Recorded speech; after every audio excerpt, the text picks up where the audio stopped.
Doctor గారు, అంటే మనం ఫస్ట్ ఎయిడ్ గురించి మాట్లాడినప్పుడు సరే ఎవరికన్నా మన వారికో లేదా మనకే ఏదైనా ఇన్సిడెంట్ జరిగింది అనుకుందాం, గుండెకి సంబంధించిన జరిగింది, హార్ట్ స్ట్రోక్ లాగా కనబడుతుంది, సో ఛాతిలో నొప్పో లేకపోతే ఫ్యాటిగో ఇవన్నీ జరుగుతున్నాయి అనుకున్నప్పుడు, అంటే మనం వాట్సాప్లో ఒక మెసేజ్ చెక్కలు కొడుతుంది, యాస్ప్రిన్ లాంటి ట్యాబ్లెట్ వాడితే కొంతవరకు బ్లాకేజ్ని నిరోధిస్తుంది, ఇది వేసుకోండి అని చెప్పేసి అంటున్నారు. ఇది ఫ్యాక్టా కాదా, దీని గురించి చెప్తారు? అట్లా సొంత వైద్యం చేయటం కరెక్ట్ కాదు.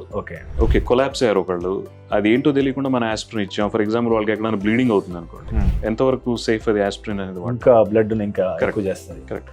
సో ఐ థింక్ అట్లా చేయటం కరెక్ట్ కాదు. ఐ థింక్ ఇట్లాంటి సిచ్యువేషన్స్లో what will safe is basic life support. Okay.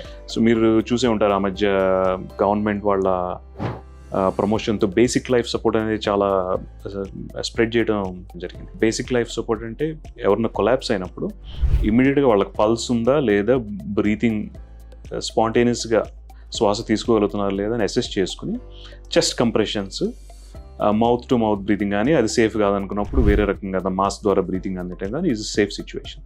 ఎందుకంటే దట్ బైస్ అస్ టైం. ఆ టైంలో మనం అంబులెన్స్ని పిలవటం, నియరెస్ట్ హెల్త్ కేర్ ఫెసిలిటీ తీసుకెళ్ళడానికి టైం దొరుకుతుంది. I think that is entirely acceptable and recommended. కాకపోతే ఇట్లా మెడికేషన్స్ పెట్టి బయింగ్ ద టైం అనేది ఐ డోంట్ అగ్రీ.